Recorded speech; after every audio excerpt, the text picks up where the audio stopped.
Hey guys, welcome to source point. आज हम लोग डिस्कस करेंगे पीटी 365 जो कि हमारे यहाँ पे विजन आईएएस की updated classroom study material first की है।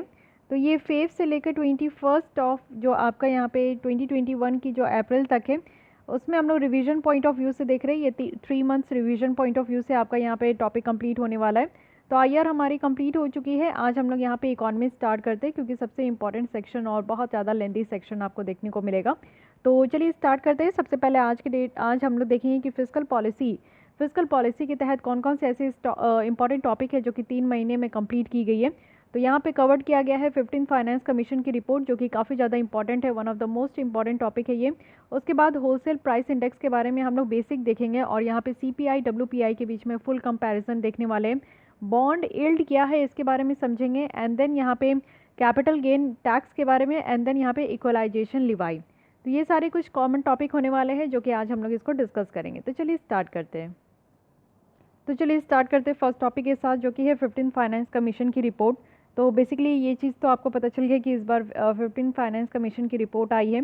तो बेसिक चीज़ें पहले समझते हैं कि फाइनेंस कमीशन जो कि हमारे प्रेसिडेंट ऑफ इंडिया के द्वारा बनाई जाती है। ये फाइनेंस कमीशन हर एक 5 साल में, और ये एक कॉन्स्टिट्यूशन बॉडी है क्योंकि हमारे इंडियन कॉन्स्टिट्यूशन में बाकायदा एक आर्टिकल है जिसे कहते हैं आर्टिकल नंबर 280। तो ये अनुच्छेद 280 है जिसके तहत आपको फाइनेंस कमीशन की पोस्ट देखने को मिलेगी। फंक्शन क्या है इस कमीशन का? फंक्शन है कि जो टोटल यहाँ पे आप देखो टैक्सेस के थ्रू जितनी भी रेवेन्यू कलेक्ट होती है उसको डिस्ट्रीब्यूट करना, साथ ही सप्लीमेंट करना, जो भी रिसोर्सेज है वो थर्ड टीयर ऑफ गवर्नमेंट तक जाए। इट मीन्स कि पंचायती राज तक जाए, ये आपका लोकल गवर्नमेंट तक। एंड थर्ड यहाँ पे इनका फंक्शन है कि कोई भी अदर मैटर जो कि रेफर किया जाता है अगर प्रेसिडेंट के द्वारा, तो वो यहाँ पे फाइनेंस कमीशन देखते हैं।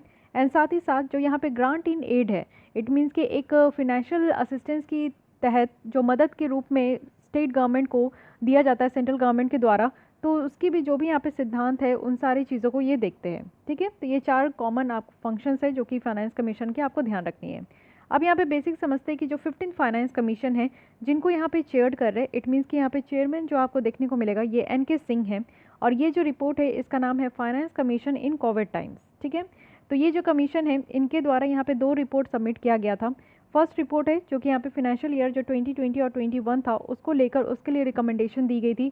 और जो फाइनल रिपोर्ट अभी जो सेकंड रिपोर्ट आया है वो यहाँ पे 2021 से लेकर 26 जो 2026 तक चलेगा, तो उसकी रिपोर्ट यहाँ पे उसके लिए यहाँ पे रिकमेंडेशन दी गई है। साथ ही ये आप देखो कि पहली बार ऐसा हो रहा है कि जो ये कमीशन है इनकी रिकमेंडेशन की स्पैनिंग आपको 6 ईयर्स देखने को मिलेगी। इट मीन्स कि जो फाइनेंस कमीशन है उनकी टेन्योर 5 ईयर्स होता है, बट क्योंकि ये कोविड के कारण जो है इनकी 1 ईयर यहाँ पे एक्सटेंड कर दी गई है, तो टोटल यहाँ पे आपको देखने को मिलेगा कि 6 ईयर्स तक अब ये काम करेंगे। इट मीन्स कि 2026 तक ये काम करने वाले हैं। ये पहली बार ऐसा है। तो आपसे क्वेश्चन पूछा जा सकता है कि कौन सी ऐसी फाइनेंस कमीशन है जो कि यहाँ पे 6 ईयर्स तक अपना टेन्योर अदा करेंगे, तो वो है 15 फाइनेंस कमीशन। तो अगर हम लोग नेक्स्ट यहाँ पे देखें कि कैसे टर्म्स ऑफ रेफरेंस जो है वो 15 फाइनेंस कमीशन का इससे पहले जितने भी फाइनेंस कमीशन थे उससे कैसे यहाँ पे डिफरेंट है, ओके, चेंज कैसे है। तो सबसे पहला है कि फिजिकल कंसोलिडेशन जो रोड मैप है, इट मीन्स कि इस कमीशन के द्वारा आप देखो कि जो करंट फिनांस है दोनों का, सेंट्रल गवर्नमेंट और स्टेट गवर्नमेंट का, तो उसको रिव्यू किया गया और एक फिजिकल कंसोलिडेशन रोड मैप जो है वो रिकमेंड किया गया है जिससे कि एक बेटर तरीके से फिजिकल मैनेजमेंट किया जा सके। ठीक है, सेकेंड है कि इनडायरेक्ट टैक्सेशन सिस्टम है, यानी कि इस कमीशन के द्वारा आप देखो कि इवेल्युएट किया गया कि जीएसटी का क्या इम्पैक्ट है, जिसमें कि आप देखो कि कॉम्पेंसेशन भी यहाँ पे करने की बात की गई। क्योंकि ये जीएसटी जो इम्प्लीमेंट किया गया था 2017 में, तब उस समय जो है राज्यों को कहा गया था कि 5 ईयर्स में उनको जितना लॉस होगा उसको कॉम्पेंसेट किया जाएगा सेंट्रल गवर्नमेंट के द्वारा। तो उस चीज़ को यहाँ पे देखा गया क्योंकि अभी 4 साल हुए हैं, तो क्या लॉस हुआ है उन सारी चीज़ों को यहाँ पे इवेल्युएट किया गया है 15 फाइनेंस कमीशन के द्वारा। साथ ही आप देखो कि मेजरेबल परफॉर्मेंस इंसेंटिव्स भी दिया गया है। इट मीन्स कि यहाँ पे आप देखो कि कमीशन के द्वारा ये भी कंसीडर किया गया है कि जो जो स्टेट यहाँ पे बेटर तरीके से परफॉर्म किए हैं उनके बेसिस पे उनको इंसेंटिव्स दी गई है, यानी कि एक्स्ट्रा उनको फाइनेंशियल असिस्टेंस दिया गया है। और साथ ही साथ अगर हम लोग देखें तो जो 2011 का पॉपुलेशन है उसको इस्तेमाल किया गया है 1971 की पॉपुलेशन डेट के अगेंस्ट में, यानी कि ये जो ऐसी कमीशन है 15 फाइनेंस कमीशन ये 2011 की पॉपुलेशन डेटा को यहाँ पे यूज़ किए हैं। साथ ही अदर यूनिक अगर डिमांड देखें इनके तरफ से, तो ये जितनी भी पॉसिबिलिटी है यानी कि नॉन लैप्सेबल जो डिफेंस फंड है उसको क्रिएट करने की जो भी पॉसिबिलिटीज़ है उसको एनालाइज किया गया है कि एटलीस्ट ऐसी डिफेंस फंड होनी चाहिए, यानी कि डिफेंस वाले सेक्टर से रिलेटेड ऐसी फंड होनी चाहिए जो कि नॉन लैप्सेबल हो। नॉन लैप्सेबल कहने का मतलब है कि मान लीजिए कि ये फंड की जो यहाँ पे आपकी ड्यूरेशन है वो 4 साल के लिए है, यहाँ पे एलोकेट कर दिया गया 4 ईयर्स के लिए, और 4 ईयर्स में ये पूरे खर्चे नहीं हो पाए तो फिर अनदर 4 ईयर्स में यहाँ पे एलोकेट किया गया। मान लीजिए कि फर्स्ट 4 ईयर में यहाँ पे 40 करोड़ यहाँ पे एलोकेट किया गया, तो ये 40 करोड़ खर्च नहीं हुआ, मान लीजिए 20 करोड़ खर्च हुआ, और नेक्स्ट 4 ईयर में यहाँ पे आपका फिर 40 करोड़ यहाँ पे रखा गया। तो ये जो रेस्ट ऑफ द 20 करोड़ यहाँ पे बचे हैं तो वो यहाँ पे लैप्स नहीं हो जाएंगे, वो कैरी फॉरवर्ड होंगे। इट मीन्स कि नेक्स्ट ईयर जो 40 करोड़ यहाँ पे आपका रखा गया है तो 40 + 20 इट मीन्स कि 60 करोड़ नेक्स्ट ईयर के लिए हो जाएगा। तो इसको कहते हैं नॉन लैप्सेबल फंड। ओके, साथ ही रिव्यू भी किया जाएगा जो प्रेजेंट अरेंजमेंट है कि कैसे फाइनेंसिंग डिजास्टर मैनेजमेंट इनिशिएटिव लेकर चलना है, यानी कि आप देखते हो कि पैसे को लेकर काफ़ी ज़्यादा यहाँ पे एक मैनेजमेंट भी करनी होती है। और डिजास्टर मैनेजमेंट यानी कि हर एक स्टेट में आप देखो कि अलग अलग तरीके से डिजास्टर से जूझ रहे हैं। चाहे अगर हम लोग नॉर्थ की बात करें तो यहाँ पे एक्सट्रीम गर्मी होती है, वेस्ट की बात करें तो यहाँ पे भी एक्सट्रीम गर्मी होती है। साथ ही अगर नॉर्थ की बात करें मतलब कि एकदम नॉर्थ में जो हमारा जम्मू एंड कश्मीर लद्दाख वाला रीजन है तो वहाँ पे आप लोग देखते हो कि एक्सट्रीम ठंड की वहाँ पे प्रॉब्लम होती है, स्नोफॉल होता है, काफ़ी सालों तक काफ़ी महीनों तक जो है वहाँ के रोड वगैरह वो बंद होते हैं। साथ ही अगर हम लोग यहाँ पे ईस्ट की बात करें तो यहाँ पे फ्लड की प्रॉब्लम है, और अगर हम लोग यहाँ पे उड़ीसा वेस्ट बंगाल की बात करें यहाँ पे तो उसमें आपको क्या देखने को मिलेगा, साइक्लोन की प्रॉब्लम देखने को मिलेगा। तो ये सारी प्रॉब्लम आपको हर एक एरिया में हमारे देश में देखने को मिलता है, तो उसके हिसाब से यहाँ पे फाइनेंसिंग डिजास्टर मैनेजमेंट इनिशिएटिव भी लाने की बात की गई है। तो इस तरीके से आपको देखने को मिलेगा कि ये जो 15th फाइनेंस कमीशन है ये डिफरेंट है जो लास्ट हमारे कमीशन थे। अब देखते हैं क्या क्या रिकमेंडेशंस जो है 15th फाइनेंस कमीशन के द्वारा दिया गया है। ये जो सेकंड रिपोर्ट यहाँ पे लाई गई है, तो फर्स्ट है वर्टिकल डिवोल्यूशन। देखिए दो तरीके से डिवोल्यूशन आपको देखने को मिलेगा। डिवोल्यूशन मीन्स फंड का जो डिस्ट्रीब्यूशन होता है between central government and state government. तो इस कमीशन में आप देखो कि यहाँ पे 41% कहा गया है कि वर्टिकल डिवोल्यूशन होगा। अगर ये चीज़ आप समझो पहले कि हमारे जो 14 फाइनेंस कमीशन थे उनके द्वारा क्या किया गया था, उनके द्वारा कहा गया था कि 42% यहाँ पे डिवोल्यूशन होगा स्टेट्स में, बट ये 15 फाइनेंस कमीशन है ये 42 से 41% कर दिए, और 1% जो है ये एक्स्ट्रा सेव करके रखे जो हमारे स्टेट यानी कि जम्मू एंड कश्मीर स्टेट को कन्वर्ट करके 2 यूनियन टेरिटरीज़ में कन्वर्ट कर दिया गया है। इट मीन्स कि एक तो आपका union territory Jammu and Kashmir हो गया एंड दूसरी यूनियन टेरिटरी हमारा लद्दाख हो गया। तो इन दोनों के लिए एक्स्ट्रा डेवलपमेंट काम करने के लिए 1% फंड यहाँ पे इसको दिया जाएगा, इसलिए 42% से 41% कर दिया गया। ठीक है, तो ये चीज़ें ध्यान रखिएगा। साथ ही साथ आप देख सकते हो कि क्या क्या क्राइटेरिया है। तो सबसे ज़्यादा आप देखो कि जो फंड यहाँ पे डिवोल्यूट किया जाता है वो इनकम डिस्टेंस के ऊपर किया जाता है। फिर यहाँ पे एरिया है, पॉपुलेशन है, और पॉपुलेशन इस पर 2011 का इस्तेमाल किया गया है, 1971 का नहीं किया गया है। डेमोग्राफिक परफॉर्मेंस है। डेमोग्राफिक कहने का मतलब है कि टोटल पॉपुलेशन में से कितने ऐसे पॉपुलेशन है जो कि 15 ईयर्स से लेकर 59 ईयर्स के बीच में आ रहे हैं। और साथ ही साथ यहाँ पे इकोलॉजी है, फॉरेस्ट एंड इकोलॉजी है, और टैक्स एंड फिजिकल एफर्ट्स है। तो इन सब के बीच में जो है देखते हुए यहाँ पे फंड का डिवोल्यूशन होता है। तो ये हो गया vertical devolution. What about horizontal devolution? तो हॉरिजॉन्टल डिवोल्यूशन की अगर हम लोग बात करें तो ये 3 प्रिंसिपल पे यहाँ पे बेस्ड होता है।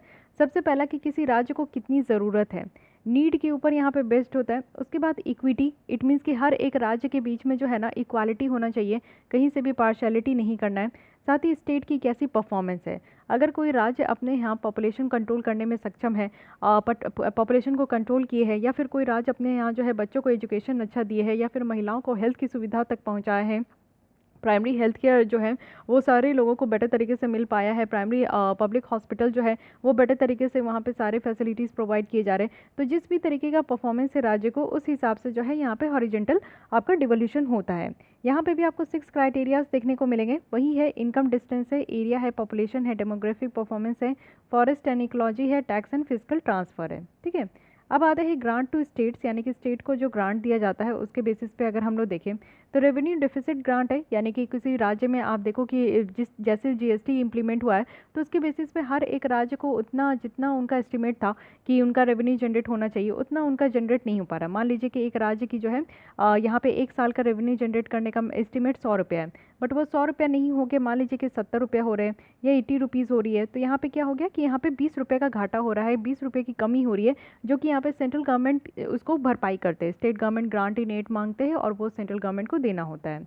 सेक्टर स्पेसिफिक ग्रांट भी होता है कि यानी कि किसी किसी सेक्टर्स में ज़्यादा से ज़्यादा यहाँ पे अगर एक्स्ट्रा काम करना है, जैसे आप अभी देखो सेकंड कोविड जो वेव हुआ, सेकंड वेव जो हुआ कोविड का, उसमें क्या हुआ कि हेल्थ हमारी है, यानी कि इंफ्रास्ट्रक्चर हेल्थ की जो है वो हमें देखने को मिला कि बहुत सारे हॉस्पिटल्स में ऑक्सीजन सिलेंडर पर्याप्त मात्रा में नहीं है, ऑक्सीजन की जो अवेबिलिटी है वो नहीं है, ऑक्सीजन प्लांट नहीं है, साथ ही साथ बहुत सारे इक्विपमेंट नहीं है। तो ये सारे सेक्टर्स में यानी कि पर्टिकुलरली हेल्थ सेक्टर्स में अगर यहाँ पे डेवलपमेंट करना है किसी स्टेट को, उनके यहाँ उतनी बेटर फैसिलिटी नहीं है, तो उस हिसाब से भी यहाँ पे ग्रांट दिया जाता है। साथ ही ग्रांट टू लोकल बॉडीज़ है, यानी कि लोकल बॉडीज़ को भी यहाँ पे ग्रांट दिया जाता है कि बेटर तरीके से वो अपने यहाँ पे जो है एक सारी चीज़ें वो प्रोवाइड कर सके बेसिक ह्यूमन बॉडी को।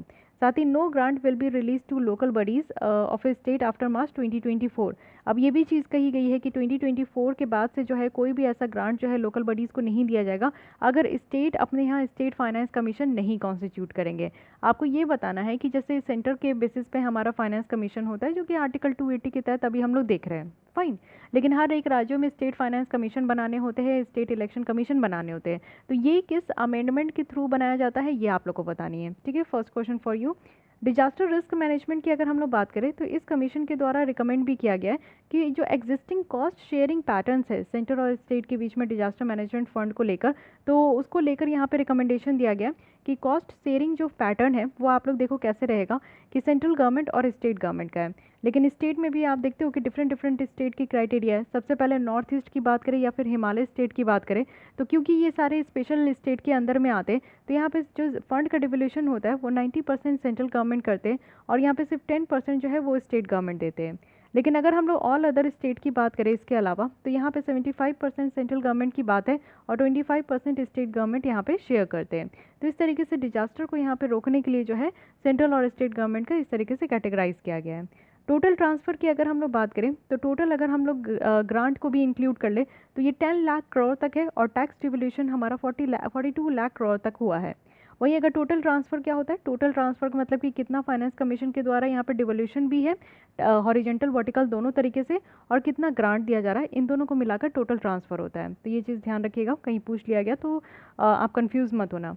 Physical management and consolidation road map जो बनाने की बात की गई है, तो इस कमीशन के द्वारा सजेस्ट किया गया है कि सेंटर्स जो है वो फिजिकल डेफिसिट को कम करे। इट मीन्स कि 2025 तक एटलीस्ट 4% तक लाना है। अभी हमारा फिजिकल डेफिसिट कितना है 2021 में, तो 9.6% आपको देखने को मिलेगा।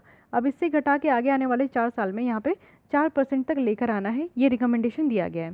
साथ ही ये भी रिकमेंडेशन दिए हैं। अच्छा, फिजिकल डेफिसिट का क्या मतलब होता है? फिजिकल डेफिसिट कहने का मतलब होता है कि सरकार अपने खर्चे बहुत ज़्यादा बढ़ा चुके हैं, एक्सपेंडिचर बढ़ गया है और रेवेन्यू जो है वो घट गया है। तब इस केस को क्या कहते हैं कि यहाँ पे फिजिकल डेफिसिट हो गया, मिसमैच हो रहा है, ठीक है। एक्स्ट्रा अगर एनुअल बोरोविंग अगर हम लोग देखें तो ये जीडीपी का 0.5% जो है ये अलाउ किया जाएगा स्टेट को, वो भी फर्स्ट 4 ईयर 2025 तक, कि जीडीपी का 0.5% तक जो है वो एक्स्ट्रा एनुअल बोरोविंग कर सकते हैं। इट मीन्स कि अगर उनके पास जितना भी रेवेन्यू कलेक्ट होता है उस हिसाब से अगर उनके खर्चे नहीं हो पा रहे तो वो बोरो भी कर सकते हैं, ठीक है। साथ ही साथ अगर हम लोग बात करें, यहाँ पे आप लोग देख सकते हो कि 21st सेंचुरी का यहाँ पे फाइनेंशियल आर्किटेक्चर है। तो इंफॉर्मेशन टेक्नोलॉजी के अंदर आप देखो फिजिकल रूल्स आते हैं, पब्लिक मैनेजमेंट, यहाँ पे पब्लिक फाइनेंशियल मैनेजमेंट प्रोसेस है, और फूड इंस्टीट्यूशन है, फिजिकल इंस्टीट्यूशन है। तो ये 3 तरीके से यहाँ पे मैनेज किया जाता है, ठीक है। यहाँ पे एक और चीज़ है, यहाँ पे आपका रिकमेंड किया गया है कि एक high powered inter governmental group बनानी है जो कि फिजिकल रिस्पॉन्सिबिलिटी और जो बजट मैनेजमेंट है, यानी कि जो पैसों का यहाँ पे आपका बेटर तरीके से मैनेज किया जाएगा, उस चीज़ को यहाँ पे जो है हाई पावर्ड इंटर गवर्नमेंटल जो ग्रुप है वो रिव्यू करेगी। साथ ही न्यू FRBM अगर फ्रेमवर्क की ज़रूरत है सेंटर्स के लिए और साथ ही साथ स्टेट के लिए, तो उस चीज़ को भी यहाँ पे रिकमेंड किया जाएगा। इन्वर्टेड ड्यूटी स्ट्रक्चर है, इन्वर्टेड ड्यूटी स्ट्रक्चर जो कि आपका इंटरमीडिएट इनपुट और फाइनल आउटपुट के बीच में देखने को मिलेगा, जो कि आज की डेट में जीएसटी में ज़रूरत है, जीएसटी में देखने को मिलता है, तो इसको भी रिजॉल्व करने की ज़रूरत है। और रेवेन्यू न्यूट्रलिटी को लेकर आना है, यानी कि जो जीएसटी रेट है इसमें आप लोग देखो कि कितने तरीके के आपको टैक्स स्लैब देखने को मिलता है। 12% हो गया, 18% हो गया, 28% हो गया और 5% हो गया। तो ये जो 4 तरीके का आपको देखने को मिलेगा टैक्स स्लैब है, इसको हटाना है। और जो रेवेन्यू न्यूट्रलिटी है, यानी कि न्यूट्रल होना चाहिए हर एक स्टेट के बीच में, उस चीज़ को भी लेकर आना है। एक कॉम्प्रिहेंसिव फ्रेमवर्क की ज़रूरत है जिसमें कि हमारा पब्लिक फाइनेंशियल मैनेजमेंट जो है वो बेटर तरीके से डेवलप्ड होना चाहिए, ठीक है। अब आते हैं अदर रिकमेंडेशन क्या क्या दिया गया। तो डिजास्टर मैनेजमेंट फ़ंड बनाने की बात की गई है कि एक स्टेट और national level disaster risk mitigation fund बनाना है, और ये पैसे जो है सिर्फ यहाँ पर डिजास्टर पर्पज़ के लिए ही यूज़ होंगे। डिफेंस मॉडर्नाइजेशन फंड बनाना है, यानी कि हमें जो है डिफेंस सेक्टर्स को और ज़्यादा मॉडर्न कर मीन्स वहाँ पे आप देखो कि मैकेनाइजेशन करनी है, ज़्यादा से ज़्यादा जो है हमारा एक मॉडर्न टेक्नोलॉजी से लैस हो हमारा डिफेंस सेक्टर्स, तो उस तरीके से करना है। और ये फंड हमारा नॉन लैप्सेबल नेचर का ही होना चाहिए। हेल्थ सेक्टर में अगर देखें तो खर्चे बढ़ाने की बात की गई है कि मोर देन 8% जो बजट यहाँ पे आया है 2022 का जो आएगा, उसमें आप देखो कहा जा रहा है कि मोर देन 8% तक जो खर्चे है वो हेल्थ सेक्टर में किया जाएगा। सेंट्रली स्पॉन्सर्ड स्कीम की बात करें, इट मीन्स कि सेंट्रली स्पॉन्सर्ड कहने का मतलब है कि सेंटर के द्वारा स्पॉन्सर किया जा रहा है और उस स्कीम को जो है इम्प्लीमेंट करना है स्टेट के द्वारा। लेकिन जो फंड यहाँ पे दिया जाएगा वो दोनों के तरफ से शेयर करके दिया जाएगा। सेंट्रल गवर्नमेंट भी यहाँ पे पैसे देंगे, स्टेट गवर्नमेंट भी यहाँ पे पैसे देंगे। फाइन। तो ये सारे रिकमेंडेशन है जो कि 15th फाइनेंस कमीशन की जो सेकंड रिपोर्ट निकल कर आई है उसके तहत ये बताया जा रहा है। कुछ और देख लेते हैं आज के डेट में रिलेटेड न्यूज़। तो यहाँ पे कहा जा रहा है कि सेंटर हैज़ टाइटन, यानी कि जो प्रोसीजर है ग्रांट देने का सेंट्रल फंड का, वो भी सेंट्रली स्पॉन्सर्ड स्कीम का, तो ये न्यू रूल्स के तहत जो है ये थोड़ा सा और आपका अब टाइट हो गया है। इट मीन्स कि हर एक स्टेट को यहाँ पे ज़रूरत है कि वो अपने यहाँ सिंगल नोडल एजेंसी हर एक जो सेंट्रली स्पॉन्सर्ड स्कीम है उसके तहत जो है वो सेटअप करें। और सेंटर जो है वो फंड यहाँ पे रिलीज़ करेंगे, वो भी स्टेट अकाउंट का, जिसमें क्या होगा कि जितने भी कंसर्न यहाँ पे एसएनए अकाउंट है वो 21 डेज़ में ये ट्रांसफ़र होगा और ये रिलीज़ किया जाएगा 40 डेज़, जो कि स्टेट गवर्नमेंट के द्वारा ये देखा जाएगा। तो कहने का मतलब है कि सेंटर जो है वो यहाँ पे फ़ंड रिलीज़ करेंगे स्टेट अकाउंट का, जो कि यहाँ पे एक सिंगल नोडल एजेंसी जो बनाई जाएगी ना स्टेट के अंदर, तो उसके अकाउंट में ये ट्रांसफ़र होगा 21 डेज़ के तहत। ठीक है, 21 डेज़ के विद इन ये ट्रांसफ़र हो जाएगा स्टेट का जो सिंगल नोडल एजेंसी होंगे उनके पास, और उसके बाद ये 14 डेज़ में स्टेट गवर्नमेंट के द्वारा ये रिलीज़ किया जाएगा। फेस्ड और कंडीशनल अगर फंडिंग अगर हम लोग सेंटर की तरफ से देखें तो 25% से ज़्यादा नहीं देना, यानी कि टोटल जितनी भी सेंट्रल फंडिंग है फिनेंशियल ईयर के स्टार्टिंग में, तो वो यहाँ पे 25% से ज़्यादा नहीं होना चाहिए। साथ ही अगर सारे इंटरेस्ट जो कि यहाँ पे फंड से अर्न होंगे तो ये मैंडेटरी है कि फिर से ये जितने भी कंसोलिडेटेड फंड ऑफ इंडिया, जितने भी नहीं एक ही होता है कंसोलिडेटेड फंड ऑफ इंडिया, उसमें वापस से इसको रिमीट कर दिया जाए, यानी कि वापस से उसमें आपका सेंड कर दिया जाए। ठीक है, करेंट सीन अगर हम लोग देखें तो यहाँ पे 30 सेंट्रली स्पॉन्सर्ड स्कीम है, ऐसी स्कीम है जो कि सेंट्रल और स्टेट गवर्नमेंट दोनों मिलकर इसको इम्प्लीमेंट करते हैं। इन ऑपरेशन करेंटली अगर देखें तो इसमें कुछ फ्लैगशिप स्कीम्स हैं, जैसे आप देखते हो कि मनरेगा है, मिड डे मील है, पीएम आवास योजना है, नेशनल लाइवलीहुड मिशन है, पीएम स्कॉलरशिप है, प्रधानमंत्री ग्राम सड़क योजना है एंड स्वच्छ भारत मिशन है। तो ये कुछ ऐसे स्कीम है जो कि सेंट्रली स्पॉन्सर्ड है। और सेंट्रल स्टेट अगर फंडिंग देखें तो ये आपको पता है कि अगर नॉर्थ ईस्ट और हिमालयन स्टेट की बात करते हैं तो 90:10 रेशियो में होते, बट अगर नॉर्मल स्टेट की बात करते हैं अदर स्टेट तो ये 60:40 के रेशियो में होते। ठीक है, coming to the next article जो कि है वर्ल्ड होलसेल प्राइस इंडेक्स, यानी कि WPI। ये टॉपिक आपका न्यूज़ में क्यों है, क्योंकि अभी एनुअल रेट जो होलसेल प्राइस इंडेक्स का है वो 7.39% देखने को मिला मार्च के मंथ में, और जो कि ये आपका ज़्यादा है, यानी कि हाईएस्ट आज के डेट में जो है होलसेल इन्फ्लेशन रेट देखने को मिला अक्टूबर 2012 से। तो ये WPI के बारे में बेसिक देखते हैं इसका क्या सिग्निफिकेंस है। Wholesale price index, it means कि आपको नाम से ही पता चल रहा है कि जो भी प्राइस है वो होलसेल का है। होलसेल में आप देखते हो कि पूरे की पूरी बंडल आपको सेल की जाती है। आप जब दुकान में जाते हो तो कोई एक ही आप जो है मान लीजिए कि कुछ भी आप सामान परचेज़ करने जा रहे हो तो एक आपको टोमेटो केचप मिलेगा, एक आपको मैगी मिलेगा, एक आपको जो है कोई भी कॉफ़ी पाउच मिलेगा। लेकिन अगर आप होलसेल मार्केट में जाओगे तो आपको पूरा बंडल मिलेगा, यानी कि 10 पैकेट्स ऑफ यहाँ पे कॉफ़ी पाउच मिलेगा, उसकी बंडल आपको मिलेगी। तो इसको क्या कहते हैं, थोक में, यानी कि होलसेल प्राइस इंडेक्स है। यहाँ पे देखने को मिलता है कि जो एवरेज प्राइसेस है कोई भी सामान का होलसेल लेवल पे, तो वो कितना चेंजेस हो रहा है। ठीक है, और यानी कि कमोडिटी जो कि बल्क में यहाँ पे आपका बेचा भी जा रहा है और उसको ट्रेड भी किया जा रहा है बिजनेस और एंटिटीज़ के बीच में। तो ये चीज़ें याद रखिए कि बिजनेस और एंटिटीज़ के बीच में जो यहाँ पे बेचा जा रहा है या फिर ट्रेड किया जा रहा है, ना कि किसी रिटेलर के बीच में और कंज्यूमर के बीच में। जो हम लोग दुकान में जाकर सामान खरीदते हैं वो होलसेल प्राइस नहीं इंडेक्स नहीं होता, उसमें से आपका कंज्यूमर प्राइस काउंट होता है, यानी कि कंज्यूमर कितना कंज्यूम कर रहे हैं ना उस बेसिस पे CPI हमारा काउंट होता है। लेकिन जो होलसेल प्रोडक्ट है, जैसे कि पूरे थोक में सामान है, अगर उसको बेचा जा रहा है, उसको व्यापार किया जा रहा है, तो उसको फिर हम लोग जो है उसको मापने के लिए कि उसका प्राइसेस में कितना चेंज हो रहा है, तब उसको हम लोग होलसेल प्राइस इंडेक्स कहते हैं। इसमें अगर हम लोग देखें तो जो प्राइस ऑफ सर्विस है वो इंक्लूड नहीं होता है। ये सबसे पहला और सबसे मेजर जो है ड्रॉबैक आपको WPI का देखने को मिलेगा। इसलिए WPI से शिफ्ट होकर हम लोग CPI में अब काउंट होते हैं, क्योंकि CPI में गुड्स का भी और सर्विसेज का भी जो प्राइस है वो दोनों यहाँ पे मेजर हो जाता है। साथ ही इसको रिलीज़ कौन करते हैं, तो यहाँ पे रिलीज़ किया जाता है economic advisory in the ministry of commerce and industry के द्वारा। बेस ईयर क्या है? बेस ईयर मतलब कि एक कॉमन ईयर होता है जो कि 2011-12 है। अब इसी के बेसिस पे कंपेयर करके बताया जाएगा कि हाँ WPI जो है वो हमारा 2020 में कितना था, इसके कंपैरिजन में कि 11-12 में अगर 11% था और 2020 में ये आपका 12% हो गया, तो इट मीन्स कहा जाएगा कि 1% इंक्रीज़ हुआ है। वहीं अगर 2021 की बात करें तो अगर मान लीजिए कि ये 21% हो गया, तो ये बताया जाएगा कि 11% का इंक्रीज़ हुआ है, क्योंकि बेस ईयर है, कोई तो एक बेस ईयर होना चाहिए जिससे कंपेयर करके बताया जा सके कि WPI हमारे देश में बढ़ रहा है कि घट रहा है। ठीक है। कंपोनेंट अगर हम लोग बात करें तो इस इंडेक्स में आपको देखने को मिलेगा कि मेनली 697 कमोडिटीज़ है, यानी कि सामान पूरे 697 कमोडिटीज़ है, लेकिन यहाँ पे 3 ग्रुप है जिसमें कि ये सारे कमोडिटीज़ को डिवाइड किया गया है। फर्स्ट है कि प्राइमरी आर्टिकल्स, यानी कि जो एकदम प्राइमरी बेसिक चीज़ें होते हैं उसको आपका डिवाइड किया गया है। देन है फ्यूल एंड पावर, यानी कि इसमें आपका पेट्रोल वगैरह सब आ जाएगा।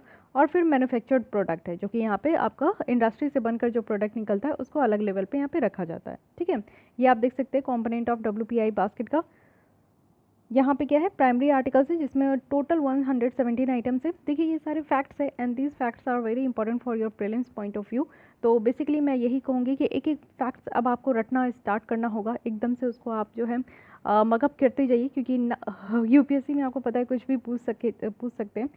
और फ्यूल एंड पावर की बात करें तो इसमें सिर्फ 16 आइटम्स है, जिसमें से आपका coal, electricity, mineral oils, petrol, diesel, LPG ये सब है। ठीक है। वहीं अगर मैन्युफैक्चर्ड गुड्स की बात करें तो सबसे ज़्यादा सामान जो है आपका इसी के तहत है, क्योंकि जितने भी इंडस्ट्री से मैन्युफैक्चर्ड होकर सामान निकल रहे हैं उसको इस प्रोडक्ट या इस कैटेगरी के अंदर रखा गया है, जिसमें आपका मैन्युफैक्चर्ड प्रोडक्ट भी है जैसे कि textile, apparel, paper, chemical, plastic, cement आते हैं। और मैन्युफैक्चर्ड फूड प्रोडक्ट है जैसे sugar, tobacco products, vegetables, animals oils ये सब आते हैं। वहीं अगर हम प्राइमरी आर्टिकल्स की बात करें तो इसमें फूड आर्टिकल्स है और नॉन फूड आर्टिकल्स ये अलग अलग सेपरेट किए हुए हैं। फूड आर्टिकल्स जैसे कि आपको पता है कि वीट हो गया, पल्सेस है, फ्रूट्स है, मिल्क, एग है, आपका पैडी है। वहीं नॉन फूड आर्टिकल्स की बात करें तो इसमें ऑयल सीड्स हो गए, मिनरल्स है, क्रूड पेट्रोलियम है, ये सारी चीज़ें हैं। तो इस तरीके से बेसिकली इस कंपोनेंट को आपका डिवाइड किया गया है। आगे बढ़ने से पहले हम लोग WPI की सिग्निफिकेंस देख लेते हैं, क्योंकि अभी तक मैं तो सिर्फ इसकी नेगेटिव बात ही की कर रही हूँ। बट देखिए WPI की अगर बात करें तो इसको डिफ्लेटर जैसा यूज़ किया जाता है बहुत सारे नॉमिनल मैक्रो इकोनॉमिक वेरिएबल्स में, जिसमें आपका GDP भी है।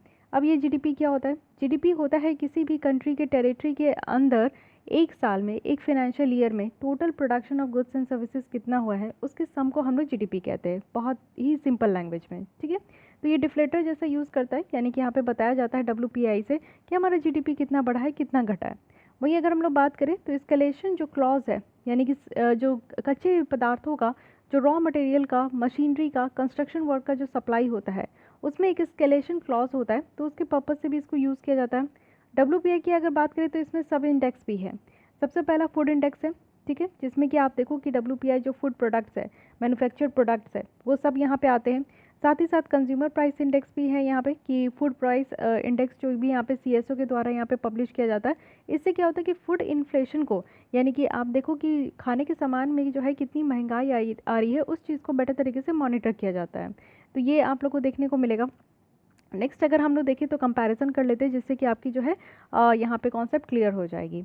WPI और यहाँ पे CPI इंडिकेट की अगर बात करें तो WPI में आगे अभी हम लोगों ने देखा कि जो बल्क में सेल होता है कमोडिटीज़ का फर्स्ट स्टेज ऑफ ट्रांजैक्शन, उसके एवरेज प्राइस कितना बढ़ रहा है, घट रहा है, ये WPI से पता चलता है। वहीं अगर CPI की बात करें तो एवरेज चेंजेस इस प्राइस, जो कि रिटेल लेवल पे है, दुकान के लेवल पे, जो कि हम लोग किसी भी चीज़ को, जैसे प्याज कभी खरीदते हैं तो 100 रुपये किलो हो जाता है, कभी प्याज 20 रुपये किलो हो जाता है, तो हम लोग जितना यहाँ पे पे कर रहे हैं किसी भी सामान को दुकान से खरीदने में, वो चीज़ें हमारा काउंट होता है CPI के तहत। इन कवर्स की बात करें तो यहाँ पे देखिए WPI में हमारा सिर्फ गुड्स होता है, सर्विसेज नहीं होता। वही चीज़ अगर CPI में देखें तो दोनों चीज़ों को काउंट करके चला जाता है। द बेसिक थिंग कि बेस ईयर कितना है, तो दोनों में ये कॉमन है 2011-12, ये आप याद रखिएगा। पब्लिश्ड कौन किया जाता है, तो दोनों के लिए अलग अलग अथॉरिटी है। अगर हम लोग WPI की बात करें तो ये ऑफिस ऑफ इकोनॉमिक एडवाइज़र है, जो कि ministry of commerce and industry के अंदर आकर काम करते हैं। वहीं अगर हम लोग CPI की बात करें तो ये नेशनल स्टैटिस्टिक ऑफिस है। पहले CSO था, तो CSO और NSSO को दोनों को मिलाकर एक ऑफिस बना दिया गया जिसे NSO कहते हैं। ठीक है, नेशनल स्टैटिस्टिक्स ऑफिस, जो कि यहाँ पे ministry of statistics and programme implementation के तहत ये काम करते हैं। ठीक है बेटा, ये 3 बेसिक डिफरेंस है जो कि ध्यान रखना है। 4 हो गए ना, 4 बेसिक डिफरेंस है। रीज़न देखते हैं कि हाँ चलिए ठीक है, WPI अभी इंक्रीज़ हुई है 2012 के बाद से, तो क्या क्या रीज़न है किसके कारण ये इंक्रीज़ हुआ है। तो सबसे पहले आप देखो कि इसका मेन रीज़न है कोरोना, कोविड। तो पैंडेमिक के कारण क्या हुआ है कि जो सप्लाई है वो यहाँ पे बर्बाद हो गई। सही तरीके से सप्लाई नहीं हो पाया, जिससे बहुत सारे कमोडिटीज़ की आप देखो कि प्राइसेस राइज हो गई। साथ ही डिप्रिशिएशन ऑफ रुपीज़ है, क्योंकि हम लोग देख रहे थे कि हमारी जो रुपीज़ है वो काफ़ी कमज़ोर हो चुकी थी। 2020 की अगर मैं बात करूँ तो $1 जो है वो हमारा 76 रुपीज़ तक जा चुका है। आज के डेट में आप देखो तो नॉर्मल हमारा 72 से 73 के बीच में ही रहता है, बट ये 76 तक जा चुका था, 78 भी पहुंच चुका था। एक दो दिन ऐसा भी था जिसमें कि $1 की वैल्यू 78 हो गई थी। इट मीन्स कि $1 हम लोग को आज की डेट में, अगर हम लोग मान लीजिए कि पूरा आलू का चिप्स लेस खरीद रहे हैं, तो $1 अगर हमें देना पड़ रहा है, इट मीन्स कि $1 के बदले हम लोग 73 रुपीज़ पे कर रहे हैं। लेकिन अगर हम लोग को $1 के बदले 78 रुपीज़ पे करना पड़ेगा, इट मीन्स कि हम लोग 5 रुपीज़ मोर पे कर रहे हैं। और इसका मतलब क्या होता है कि हमारे वैल्यू की जो रुपीज़ की जो वैल्यू है वो घट गई है। तो ये भी एक मेन कॉजेज़ है, क्योंकि हम लोग को ज़्यादा पे करना पड़ता है, तो इससे हमारी WPI की जो बल्क में जो सामान हम लोग यहाँ पे ट्रेड कर रहे हैं उसमें ज़्यादा पे करना पड़ रहा है। थर्ड है कि यहाँ पे हमारे कमोडिटीज़ के सामान बढ़ रहे हैं। आप देखो क्रूड ऑयल हो गया, पेट्रोलियम प्रोडक्ट हो गया, आज की डेट में तो 100 रुपीज़ से ज़्यादा यहाँ पे प्राइस है। बेसिक कुछ मेटल है जिसकी प्राइस अगर हम लोग मार्च 2021 में देखें तो काफ़ी इंक्रीज़ हो चुका है। प्रोडक्ट का सीजनलिटी, यानी कि समर में आप देखो कि कुछ प्रोडक्ट ऐसे मिलते हैं, पेरिशेबल प्रोडक्ट होते हैं, मेनली ये वेजिटेबल्स कहते हैं, जो कि ज़्यादा दिन तक नहीं रह सकते, ख़राब हो सकते हैं। तो समर में कुछ ऐसे वेजिटेबल्स होते हैं, विंटर में कुछ ऐसे वेजिटेबल्स होते हैं। तो सीज़न के अकॉर्डिंग हमारा जो है प्रोडक्ट्स होता है, उसके कारण भी आपको देखने को मिलेगा। अनरिलायबिलिटी ऑफ डेटा है, और ये चीज़ें तो आपको मानना पड़ेगा कि हमारे देश में एक अच्छी ऑथेंटिक डेटा की कमी है। लैक ऑफ डेटा आप लोग जो कहते हो, वो यहाँ पे हमारी कमी है। मंथ ऑन मंथ अगर हम लोग देखें तो रेट ऑफ इन्फ्लेशन जो है 1.57% यहाँ पे कहा जा रहा है। इट मीन्स कि यहाँ पे अगर फरवरी 2021 के ऊपर अगर हम लोग मार्च 2021 का देखें तो ये चीज़ें ध्यान रखिएगा। इम्प्लीकेशन क्या है, ठीक है, अगर WPI बढ़ भी जाता है तो इससे हमें क्या प्रॉब्लम हो गई। सबसे पहले रिटेल इन्फ्लेशन है, यानी कि दुकान में जो है वो महंगाई आ जाएगी। होलसेल प्राइस अगर महंगा होगा तो ऑब्वियस है कि वो दुकान तक पहुँचते पहुँचते और महंगा हो जाएगा। साथ ही पॉलिसी रेट कट है। अगर हम लोग WPI के नंबर्स अगर देखें तो RBI जो है वो मेन मेट्रिक जो है RBI ऑफ जो इंडिया की है उसकी मेन मेट्रिक देखे तो वो यही है कि मॉनेटरी पॉलिसी को सेट करना। तो शार्प स्पाइक जो होता है, यानी कि यहाँ पे जो आपका रेट बहुत ज़्यादा बढ़ जाता है, उसके कारण अगर आप लोग देखो तो काफ़ी ज़्यादा मॉनेटरी पॉलिसी कमेटी को प्रिकॉशनरी रेट कट करना पड़ता है। अब आपके लिए ये क्वेश्चन है कि मॉनेटरी पॉलिसी कमेटी का यहाँ पे चेयरमैन कौन होता है, और यहाँ पे टोटल मेंबर कितने होते हैं, ठीक है, और कौन कौन से, मतलब चलिए ठीक है, टोटल मेंबर कितने होते हैं इतना बताइए। हायर इन्फ्लेशनरी एक्सपेक्टेशन है। अगर यहाँ पे मार्केट लेवल पे अगर प्राइसेस की दाम बढ़ रही है तो ऑब्वियस है कि इन्फ्लेशन आने की चांसेस है। ड्यूल प्रेशर हो जाता है इकॉनमी में। एक तो होता है हाई इन्फ्लेशन है, और दूसरा है रेस्ट्रिक्शन, जो कि कोविड के कारण देखने को मिला। इसके कारण हमारी इंडियन इकॉनमी बहुत ज़्यादा डिसरप्ट हो गई, और डिसरप्ट होने के कारण हाई अनएम्प्लॉयमेंट की रेशियो भी देखने को मिली। बेरोजगारी भी बढ़ा हमारे यहाँ, जो है हाई इन्फ्लेशन भी, महंगाई भी बढ़ गया। तो ये सारी जो है आपको दो तरीके से प्रेशर इकॉनमी में देखने को मिला। So this is all about WPI। और WPI की यहाँ पे वैल्यू बढ़ी, तो WPI का क्या सिग्निफिकेंस है बेसिक देखे, CPI के साथ कंपेयर भी किए, और क्यों बढ़ा रीज़न भी देखे, और इसका इम्प्लीकेशन क्या होगा ये भी देखे, ठीक है। अब आते हैं नेक्स्ट, जो कि है बॉन्ड यील्ड। तो पहले देखते हैं कि ये न्यूज़ में क्यों है। रिसेंटली US की 10 ईयर्स की जो ट्रेजरी बॉन्ड यील्ड है उसमें देखने को मिला है कि काफ़ी शार्प इंक्रीज़ हुआ है, और एक्सपर्ट्स ये एस्टिमेट कर रहे हैं कि ये जो डेवलपमेंट है ये इनडायरेक्ट इफेक्ट करेगा हमारे इंडियन इकॉनमी को। तो समझते हैं कि बॉन्ड्स क्या होता है। देखिए, बॉन्ड एक पीस ऑफ पेपर है, इंस्ट्रूमेंट है, जिसमें कि फिक्स्ड इनकम आपका लिखा रहता है, और ये एक तरीके का लोन है जो कि इन्वेस्टर्स के द्वारा जो है बोरोवर्स को ये दिया जा रहा है। टिपिकली जो कॉर्पोरेट और गवर्नमेंट होता है, ठीक है। तो एक बॉन्ड क्या है ना, कि एक कॉन्ट्रैक्ट आप समझो कि लेंडर और जो बोरोवर है, यानी कि जो बॉन्ड दे रहा है और जो बॉन्ड खरीद रहा है, उसके बीच में एक कॉन्ट्रैक्ट है, और इसमें डिटेल है उस लोन के बारे में, और उस लोन को कब रीपेमेंट किया जाएगा, उन सारी चीज़ के बारे में डिटेल है उस लोन में, मतलब कि उस बॉन्ड में, ठीक है। उसे हम लोग बॉन्ड कहते हैं। अब यहाँ पे कैरेक्टरिस्टिक ऑफ बॉन्ड क्या होता है, बॉन्ड में एक फेस वैल्यू होता है। इट मीन्स कि आप देखो फेस वैल्यू, यहाँ पे अगर आपके पास 100 रुपीज़ की नोट है, तो उसमें आपका फेस में लिखा हुआ 100 रुपीज़, तो आप उसको 100 रुपीज़ की नोट कहते हो। 200 रुपीज़ तो वो नहीं माना जाता। तो इट मीन्स कि एक तरीके का अमाउंट होता है, मनी होता है, जो कि बॉन्ड को यहाँ पे बताता है कि उसकी मैच्योरिटी कब है, worth at maturity. It means कि यहाँ पे बॉन्ड में आप देखो कि एक फेस वैल्यू होता है, यानी कि जितने में वो बॉन्ड परचेज़ किया गया है, जितने इंटरेस्ट रेट में बॉन्ड परचेज़ किया गया है, मैच्योरिटी के टाइम में उतने ही में वो रिपेमेंट करना है। सेकंड है कि कूपन रेट। कूपन रेट क्या होता है, एक रेट ऑफ इंटरेस्ट होता है, यानी कि बॉन्ड जो है, बॉन्ड इशू जो करते हैं ना, will pay on the bond, यानी कि कूपन रेट जो होता है, फॉर एग्जांपल आप देखो 5% का कूपन रेट है, इसका मतलब क्या है, जो बॉन्ड होल्डर है वो रिसीव करेंगे 5% जो फेस वैल्यू है बॉन्ड का एज ए इंटरेस्ट, यानी कि जितना यानी कि उसमें आप देखो कि अगर 10 रुपये लिखा हुआ है तो यानी कि 5% जो है ना बॉन्ड होल्डर वो रिसीव करेंगे, जो बॉन्ड इशूअर है वो यहाँ पे देंगे और जो बॉन्ड होल्डर है उनको 5% का यहाँ पे इंटरेस्ट रेट मिलेगा, वो भी उसको कूपन रेट कहते हैं। मैच्योरिटी डेट क्या होता है, मैच्योरिटी डेट है यानी कि आफ्टर सम टाइम, यानी कि आफ्टर 1 ईयर 5 ईयर, वो लिखा रहता है बॉन्ड में, मेंशन रहता है कि कितने समय के बाद जो है आपका बॉन्ड मैच्योर हो जाएगा और उतना पेमेंट आपको वापस करना है, ठीक है, फेस वैल्यू के अकॉर्डिंग, जितना फेस वैल्यू है उतना ही। अब यहाँ पे बॉन्ड यील्ड समझते हैं और कैसे उसको डिटरमाइन किया जाता है। बॉन्ड यील्ड क्या होता है, बॉन्ड यील्ड एक आपको देखने को मिलेगा कि जिसमें फिनेंशियल रिटर्न देखने को मिलता है। इट मीन्स कि जो बॉन्ड के ओनर होते हैं ना, जैसे कोई बॉन्ड अगर परचेज कर रहा है तो उसको बॉन्ड का ओनर कहते हैं, वो यहाँ पे बॉन्ड को, तो जो यहाँ पे बॉन्ड के ओनर है ना उनको यहाँ पे ये फिनेंशियल रिटर्न मिलेगा एट द गिवन टाइम, जब तक वो बॉन्ड में जो गिवन टाइम लिखा है तो उस टाइम पे जो है यहाँ पे बॉन्ड से उनको ये फिनेंशियल रिटर्न मिलेगा। और ये एक सिंपलेस्ट वर्जन कहा गया है कि इल्ड का होता है, जिसको कि इस तरीके से हम लोग यहाँ पे कैलकुलेट करते हैं।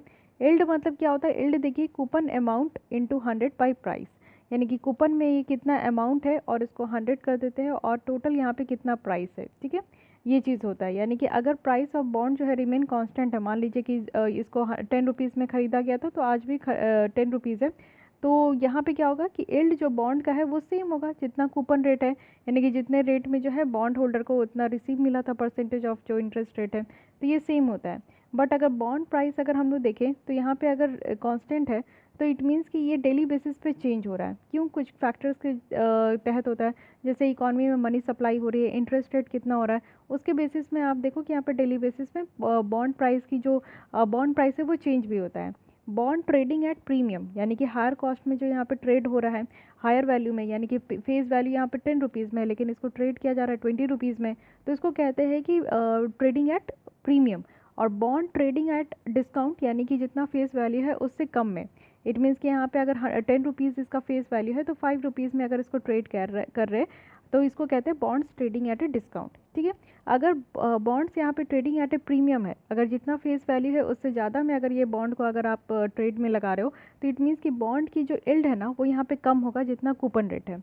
अगर यहाँ पे डिस्काउंट में कर रहे हैं तो बॉन्ड की जो यील्ड है वो यहाँ पे ज़्यादा हो जाएगा कूपन रेट से। ये थोड़ा टेक्निकल वर्ड है, इसको थोड़ा सा आप समझने की कोशिश कीजिएगा, 2-4 बार पढ़िएगा तो आपको ज़रूर समझ में आ जाएगी। बॉन्ड इशू एट से रुपीज़, यहाँ पे फेस वैल्यू 1000 है और कूपन रेट 5% है, ठीक है। तो अगर प्रीमियम में सेल किया जा रहा है तो यानी कि इससे ज़्यादा होगा 1000 से, तो मान लीजिए 1200 हो गया, तो higher price of bond it means कि लोअर यील्ड, यानी कि कम यील्ड होगा। ज़्यादा से ज़्यादा अगर यहाँ पे आपका प्राइस दिया जा रहा है तो यील्ड यानी कि यहाँ पर आपका जो ये रिटर्न आएगा ना वो कम आएगा। लेकिन वही अगर हम लोग देखें डिस्काउंट में, यानी कि 1000 से कम होगा तो 800 का है, तो इट मीन्स कि यहाँ पे आपको देखने को मिलेगा कि हायर यील्ड होगा, यानी कि ज़्यादा से ज़्यादा यहाँ पे रिटर्न आएगा। ये चीज़ समझिए आप लोग, ठीक है। अब देखते हैं कि बॉन्ड यील्ड जो है वो इंटरेक्ट करता है दूसरे की इकोनॉमिक जो वेरिएबल है उससे कैसे करता है। तो बॉन्ड यील्ड से ये देखने को मिलता है कि इंटरेस्ट कितना है, मॉनेटरी पॉलिसी कितना चल रहा है, यानी कि बॉन्ड यील्ड जो है ना वो यहाँ पे आप लोग को देखने को मिलेगा कि इससे बहुत कुछ पता चलता है। फॉर एग्जांपल आप देखो कि अगर मार्केट रेट ऑफ रिटर्न 10% है और बॉन्ड का कूपन रेट 5% है तो इन्वेस्टर्स जो है ना वो बॉन्ड को ज़्यादा अट्रैक्टिव नहीं समझेंगे, यानी कि वो बॉन्ड परचेज नहीं करेंगे। इन्वेस्टर्स बॉन्ड तभी परचेज करते हैं जब उनको फ़ायदा होता है और जो ये मार्केट रेट ऑफ रिटर्न है उससे ज़्यादा यहाँ पे बॉन्ड कूपन रेट देखने को मिलता है। स्टॉक प्राइस में अगर हम लोग बात करें तो गवर्नमेंट की जो बॉन्ड यील्ड है ना ये प्रॉक्सी जैसा काम करता है, यानी कि यहाँ पे रिस्क फ्री रेट होना चाहिए। इट मीन्स कि मार्केट में अगर यहाँ पे आपका स्टॉक प्राइसेस, जैसे कि अगर आप यहाँ पे शेयर मार्केट में हो और यहाँ पे ऐसा रेट होना चाहिए जो कि रिस्क फ्री हो, तो अगर गवर्नमेंट की जो बॉन्ड यील्ड है अगर वो ज़्यादा होती है तो रिटर्न जो यहाँ पे स्टॉक मार्केट के द्वारा प्रोवाइड किया जाएगा तो वो यहाँ पे लेस अट्रैक्टिव हो जाएगा, ऑब्वियस है, ठीक है। तो यानी कि गवर्नमेंट की अगर बॉन्ड यील्ड यहाँ पे कम होगी तब यहाँ पे रिटर्न जो स्टॉक मार्केट द्वारा प्रोवाइड किया जाएगा तो वो यहाँ पे ज़्यादा होगा। फाइन। अब यहाँ पे देखते हैं कि इस तरीके से इंटरेस्ट रेट का जो है बॉन्ड यील्ड और प्राइस के ऊपर क्या इम्पैक्ट होता है। इंटरेस्ट रेट अगर बढ़ रहा है तो बॉन्ड यील्ड भी बढ़ेगा लेकिन बॉन्ड का प्राइस कम हो जाएगा। तो देखिए बॉन्ड की यील्ड और बॉन्ड का प्राइस जो है ना दोनों यहाँ पे इन्वर्सनली प्रोपोर्शनल है, यानी कि एक दूसरे के अपोजिट आपको देखने को मिलेगा। अगर बॉन्ड यील्ड यहाँ पे कम है तो ऑब्वियस है कि बॉन्ड का प्राइस ज़्यादा हो जाएगा, ठीक है। ये चीज़ समझने की कोशिश कीजिए, ये काफ़ी ईजी है। अब यहाँ पे देखते हैं कि क्या इम्पैक्ट हो रहा है, यानी कि यूएस की अगर बॉन्ड यील्ड बढ़ रही है, बॉन्ड यील्ड बढ़ रहा है यानी कि यूएस में जो बॉन्ड प्राइस है वो घट रहा है, तो इंडिया में क्या इसका इम्पैक्ट होगा।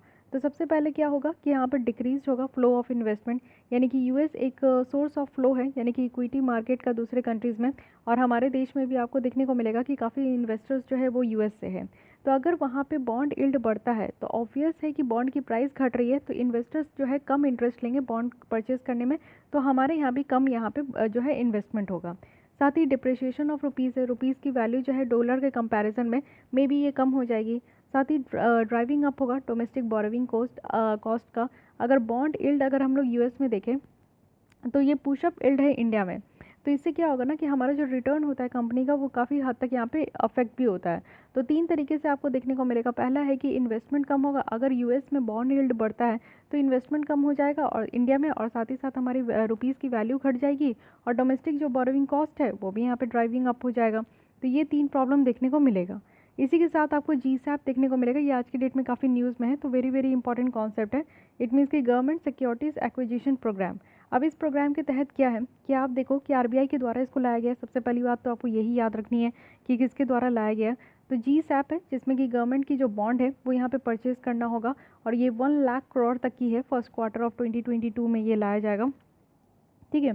तो जीसैप की अगर बात करें तो ये अनकन्वेंशनल मॉनेटरी पॉलिसी टूल है, जो कि आपको ओपन मार्केट ऑपरेशन जो होता है ना, जहाँ पे जीसैप को परचेज और सेल किया जाता है, तो वैसे ही आपको देखने को मिलेगा कि जीसैप भी वैसे ही है, जहाँ पे परचेज और सेल ऑफ गवर्नमेंट सिक्योरिटीज़ होगा आरबीआई के द्वारा, लेकिन ये किसके बिहाफ में, तो सरकार के द्वारा में, सरकार के बिहाफ में।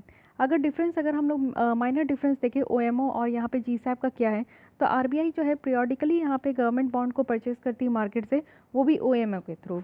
यानी कि जब भी आप देखो कि सरकार को अगर पैसे की ज़रूरत होती है ना, तो वो बॉन्ड इशू करता है, बॉन्ड इशू करता है तो आरबीआई इसको परचेज करता है, उसके बदले में सरकार को आरबीआई पैसे दे देता है। वहीं अगर हम लोग जीसैप की बात करें तो यहाँ पे क्या होगा कि कमिटमेंट होगा, यानी कि सेंट्रल बैंक के द्वारा कमिट किया जाएगा मार्केट में कि वो यहाँ पे बॉन्ड को परचेज करेंगे एक स्पेसिफिक अमाउंट में। इट मीन्स कि जब भी आप देखो कि फ्रीक्वेंट ज़रूरत है अगर सरकार को पैसे का, तो वो बॉन्ड इशू करती है और आरबीआई इसको परचेज कर लेती है। ये आपका जो है रिसेंट टाइम में हो रहा है। लेकिन अगर फ्यूचर में कमिटमेंट किया जाए आरबीआई के द्वारा कि हाँ अगर सरकार यहाँ पे बॉन्ड इशू कर रही है तो वो इसको परचेज करेंगे, लेकिन एक स्पेसिफिक अमाउंट के साथ यहाँ पे अगर वो ये कमिटमेंट कर दे, तो इसको हम लोग कहते हैं क्या, जीसैप। तो ये एक यहाँ पे इंपॉर्टेंट फीचर्स है, इसको ध्यान रखिएगा, ठीक है। तो गाइज आज के लिए बस इतनी ही रखते हैं। नेक्स्ट स्टार्ट करेंगे कैपिटल गेन टैक्स के साथ, which is again very important. तो आई होप कि आपको ये लेसन हेल्पफुल लग रही होगी। रिवाइज करते रहिए क्योंकि प्रीलिम्स अब आपके नज़दीक ही है, तो जितना ज़्यादा आप रिवाइज करोगे, फोकस करोगे, उतना ही ज़्यादा आपकी जो है अच्छी परफॉर्मेंस होगी। तो मिलते हैं हम लोग नेक्स्ट कल इसी टाइम पे। तो डेली 4 बजे आपको हमारी वीडियोस मिलेगी जिसमें आप करंट अफेयर्स पे अच्छी फोकस और अच्छी पकड़ बना सकते हो। तो कंप्लीट आपको यहाँ पे सारी मैगजीन्स की डिटेल मिल जाती है, तो उसके लिए आप लोग हमारे चैनल के साथ जुड़ सकते हो। मिलते हैं कल हम लोग इसी टाइम पे। आज के लिए बस इतना ही। Thank you.